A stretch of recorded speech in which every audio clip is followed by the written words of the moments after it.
Hello everyone, welcome back to Maths Mike. And then today we're gonna continue with the quadratics. Today we're gonna talk about quadratic polynomial functions. So how we're gonna actually graphing with the parabola. So a parabola, how to graphing with y equal to x squared, and also we might gonna plug into some different polynomial form as well. Um, so first thing first, I want you guys to remember the polynomial form is looks like y equal to ax squared plus bx plus c. First thing first, a and b and c can be any number, but not including the zero. So that's called polynomial form. And a parabola, which is the at y equal to x squared. So the simplest quadratic form function will be y equal to x squared.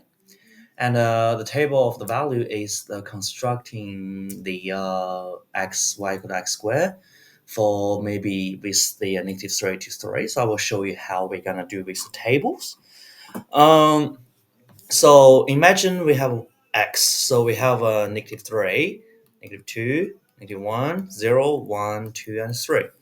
So what we do is we substitution the number into the y equal to x squared, which is we're going to solve for y. So which is what we do is when negative 3 square equals, which is negative 3 square, that equal to 3 square, which is 3 square equal to 9. And another one which is a negative 2, so negative 2 square equal to 4, which is a 2 square. And then negative 1 square equal to 1 square, which is 1. So, and so on. But 0 equal to 0, 1 equal to 1, 2 equal to 4, and 3 equal to 9. So what we're actually using the table because they actually looks like the coordinates. So the coordinates will be when x equal to negative 3, y equal to 9, negative 2 and 4, negative 1, 1, and 0, 0, which is a region, 1, 1, and then 2 and 4, and 3 and 9, and so on. So we have pretty much 6 points. And the graph is called a parabola. So which is what we do is when we have y equal to x squared, and we're just using these dot points, which is we've been using that to substitution in with the 6 points. And then we do a curve, which is we find out this is the x and y and with your a parabola. And you can say we can say it's the symmetry with the left side and right hand side. So with the y-axis. Um, and I want you guys to remember the things called the turning points.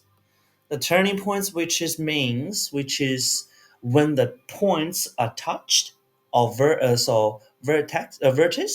So when you have a vertex, when you have the point, you most directly change your directions to the other side. So that's called turning points. Um, if you can say y equal to x squared, we have the turning points for 0, 0, which is this one. That's your turning point. And also, this is your minimum point because once you're turning in the parabola, which is you never turning back as well, and that's called the turning points. Um, so we have hopefully that makes sense. But if you have a y equal to a negative x squared, I want you guys to see what is going on this one. Is that gonna be your turning points is a maximum or minimum? And also what is the turning points looks like. Um, so now what we do is y equal to x squared, the complete squares, which is we've been learning the completing the square, and which is we find out the turning point form, so we can translate to the turning point form. So this one, this is a turning point which is h and k for x and y, and please make sure this is a turning points for turning point form. And another one, which is y equal to ax squared. So when a can be the difference, we can say the difference. So if a is bigger than 1, so which is you are actually more straighter, so which is the closest to the y-axis. So close to the y-axis, we can say. But if the a is less than 1, but between the 0, so you will be more flatter. You can say it's more flatter. So you can say this one and that one is very, very longer, so which is flatter. It's just closest to the x-axis. Um, if this is negative, that will be the flip. So between the x-axis. So hopefully that makes sense. Um, when graph is x squared plus k, which is you can say you actually plus k, which is if the k is positive number, you just move the whole graph up by k units. But if the k is a negative, so you will be moving down or like to the negative side, which is you moving down by k units. So whatever the k is equals, you can just say you're moving up, you're moving down, and that's how that works. Here is how you write, which is we translate by 2 units negative direction of the y-axis. Translate the for example 1 unit positive direction for the y-axis.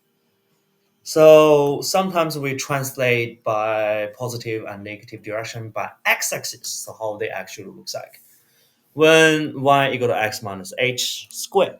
For example, imagine this. If you try to find out the turning point, right? So if you had x squared, which is turning point is 0, 0, but x minus 2 squared, which is you going to your right hand side by 2 units. So which is you going to 1, 2 units. So that's because when x equal to 2, y equal to 0. Does that make sense? Because 2 minus 2 equal to 0.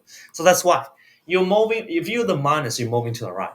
If you're plus, which is x equal to negative 3, for example, and your turning point will be moving to the left. Yeah. So which is the negative direction of the x-axis. So by these things, I want you guys to pull this one to your little reference. To say dilations, reflections, and translations. These are the 3 big words for the transformation I want you guys to remember. So this is how you sketch in the graph by the turning point. I will show you how later and also some examples. I'm probably going to put in the next video. So I want you guys to keep going and make sure pause it and keep update your bell reference with this little purple triangle. Sorry, rectangle. What am I saying? Yeah. Anyway, I will see you guys in the next video, and then we keep going. All right. See you later.